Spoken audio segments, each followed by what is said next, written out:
World Campus Connect, May 2nd, Kannur, Hotel Sky Pearl, May 3rd, Kozhikode Hysan Heritage.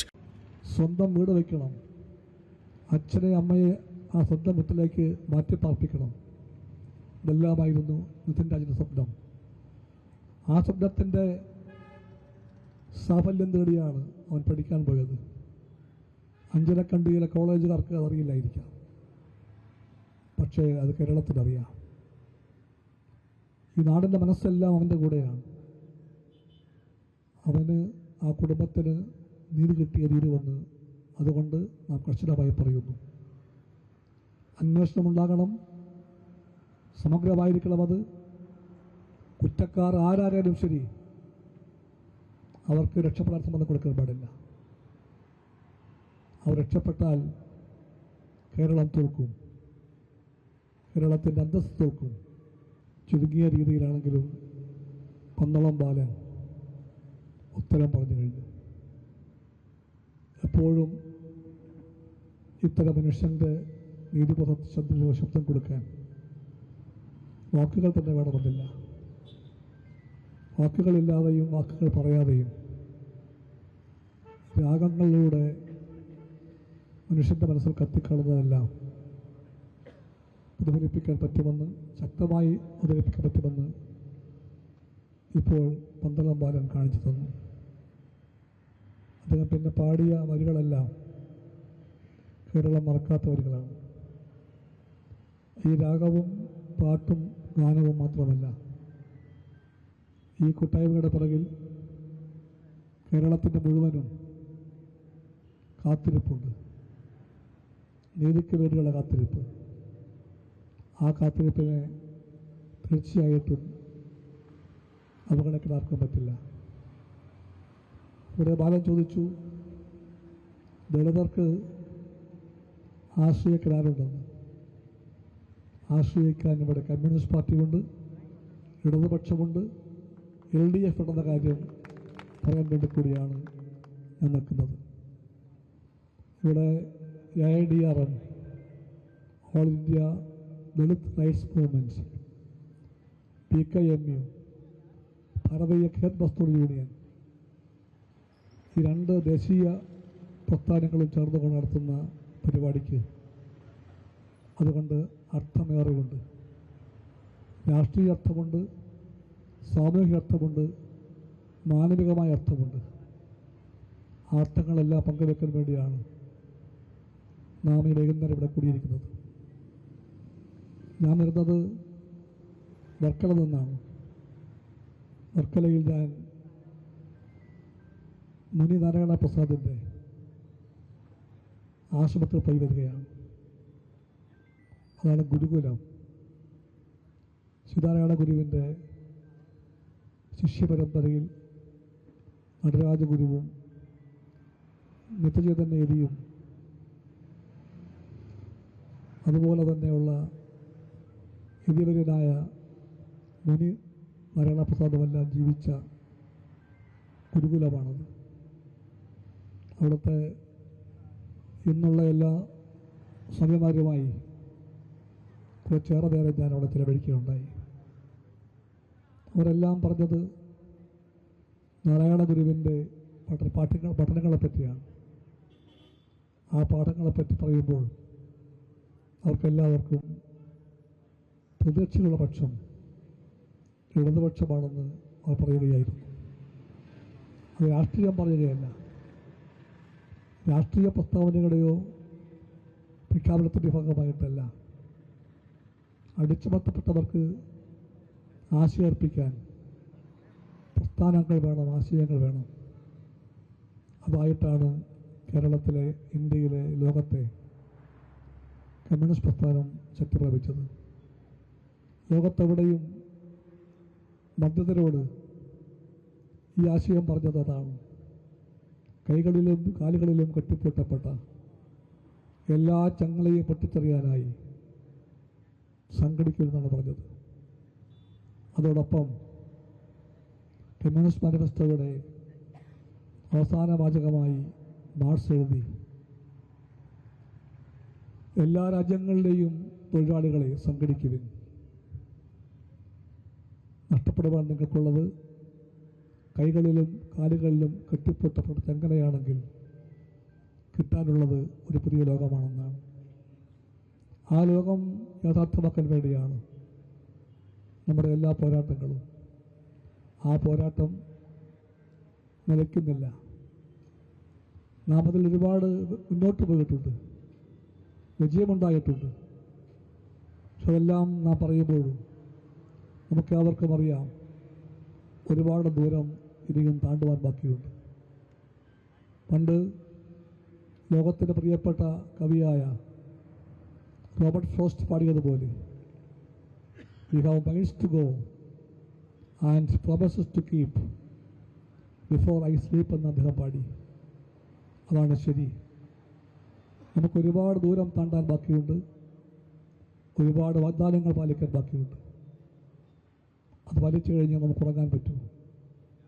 ആ ബോധ്യം നമുക്കുണ്ടെന്ന് പറയാൻ വേണ്ടി കൂടിയാണ് ഇടതുപക്ഷത്തിൻ്റെ ആശയമൂല്യങ്ങളെയെല്ലാം മുറുകെ പിടിക്കുന്ന AIDRM-ഉം BKM-ഉം ചേർന്നുകൊണ്ട് ഇവിടെ ഈ മാനവീയ വിധിയുടെ പേരിനെ അനർത്ഥമാക്കിയ വിധം മാനവീയമായ എല്ലാത്തിനെയും ചേർത്ത് പിടിക്കാനുള്ള ലക്ഷ്യത്തോടു കൂടി ഒത്തുകൂടിയിരിക്കുന്നത്.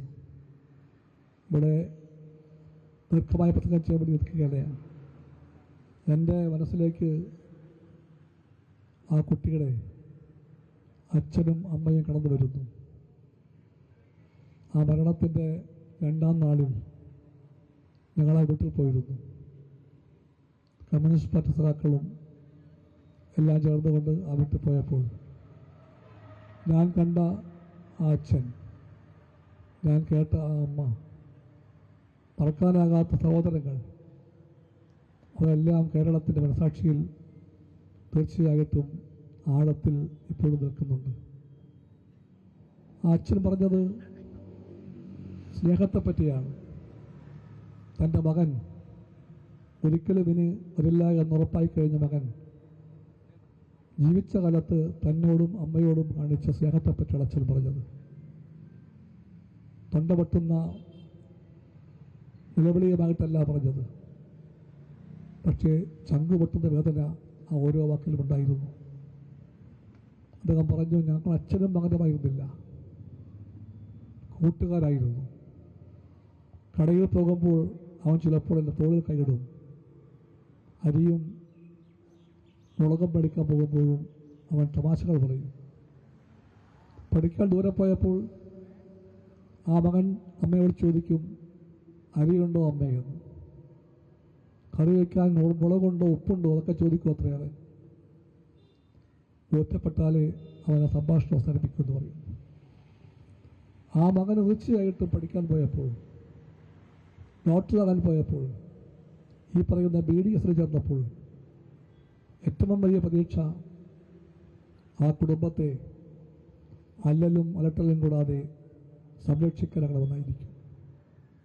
എല്ലാ പാവപ്പെട്ട വീടുകളെയും പോലെയുള്ള വീടാണ് ആ വീട്. അവരിപ്പോഴും താമസിക്കുന്നത് സ്വന്തം വീട്ടിലല്ല, ഒരു വാടക വീട്ടിലാണ്. ആ വീട്ടിൽ നിന്ന് മാറണം, സ്വന്തം വീട് വയ്ക്കണം, അച്ഛനെ അമ്മയെ ആ സ്വന്തം വീട്ടിലേക്ക് മാറ്റിപ്പാർപ്പിക്കണം. ഇതെല്ലാമായിരുന്നു നിതിൻ രാജിൻ്റെ സ്വപ്നം. ആ സ്വപ്നത്തിൻ്റെ സാഫല്യം തേടിയാണ് അവൻ പഠിക്കാൻ പോയത്. അഞ്ചരക്കണ്ടിയിലെ കോളേജുകാർക്ക് അതറിയില്ലായിരിക്കാം, പക്ഷേ അത് കേരളത്തിനറിയാം.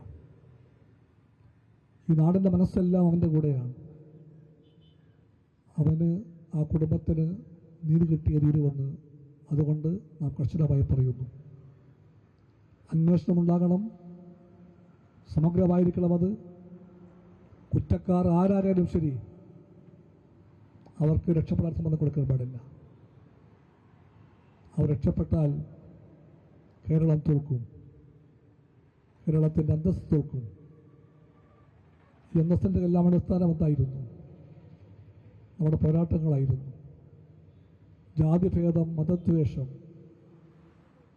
ഏതും ഇല്ലാത്ത സർവരും സോദരത്വനെ വാഴുന്ന മാതൃകാസ്ഥാനമാക്കി കേരളത്തെ മാറ്റാൻ വേണ്ടിയാണ് നാം പോരാട്ടം ആരംഭിച്ചത്. ആ പോരാട്ടപ്പാതയിൽ കമ്മ്യൂണിസ്റ്റുകാർക്ക് ന്യായമായി ബഹുമാനിക്കാൻ അവകാശമുണ്ട്. പക്ഷെ കമ്മ്യൂണിസ്റ്റ് പാർട്ടി അല്ല ഈ പ്രസ്ഥാനങ്ങൾക്കെല്ലാം തുടക്കം കുറിച്ചത്. കമ്മ്യൂണിസ്റ്റ് പാർട്ടിയുടെ അറിവിന് മുമ്പ് തന്നെ കേരളത്തിൻ്റെ മൊത്തത്തിൽ ഈ ആശയമുണ്ടായിരുന്നു. ശ്രീനാരായണ ഗുരു കമ്മ്യൂണിസ്റ്റ് അല്ലായിരുന്നു. പക്ഷെ ഗുരുവിൻ്റെ പങ്കിനെപ്പറ്റി കമ്മ്യൂണിസ്റ്റ് പാർട്ടിക്ക് മതിപ്പുണ്ട്, ആദരവുണ്ട്, എന്നും കൂറുണ്ടായിരിക്കും. അയ്യൻകാളി കമ്മ്യൂണിസ്റ്റാണോ എന്ന് ചോദ്യം ഉദിക്കുന്നതേയില്ല. അയ്യൻകാളി മഹാനായിരുന്നു. തൻ്റെ കാലത്തിലെ അനീതിയുടെ എല്ലാ കോട്ടകളെയും കൊത്തളങ്ങളെയും നോക്കിക്കൊണ്ട് വിരലുകൊണ്ട് പറയുവാനും സമത്വമെന്ന ആശയത്തിന് വേണ്ടി പോരാളിക്കാൻ കാണിച്ച ചങ്കൂറ്റമാണ് അയ്യൻകാളി. അത് കമ്മ്യൂണിസ്റ്റ് പാർട്ടിക്കറിയാം.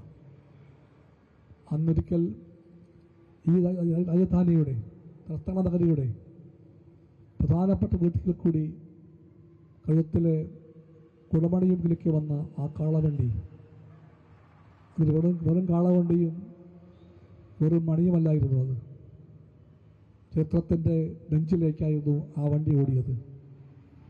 ആ വണ്ടിയിൽ അക്ഷോഭ്യനായി എന്നാൽ ധീരനായി നിന്ന ആൾ, ആ മനുഷ്യൻ നിസ്സാരനല്ല.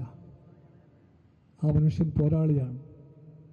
ആ പോരാട്ടം ആ തലമുറയ്ക്കും പിൻതലമുറയ്ക്കും വേണ്ടിയാണെന്ന് മറ്റാരേക്കാളും വേറെ കമ്മ്യൂണിസ്റ്റ് പാർട്ടിക്കറിയാം.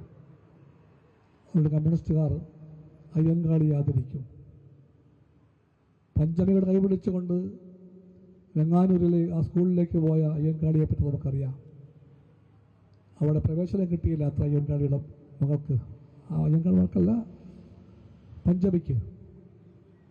അപ്പോൾ അയ്യൻകാളി പറഞ്ഞു, ഞങ്ങളുടെ കുഞ്ഞുങ്ങൾക്ക് നിങ്ങളുടെ പള്ളിക്കൂടത്തിൽ പ്രവേശനം കിട്ടിയില്ല എങ്കിൽ നിങ്ങളുടെ പാടത്ത് പണികിടക്കാൻ മനസ്സിലാകുമെന്ന് പറഞ്ഞു.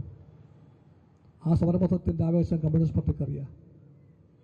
ഇതെല്ലാം കമ്മ്യൂണിസ്റ്റുകാർ ചേർത്ത് വയ്ക്കുന്ന പാഠങ്ങളാണ്.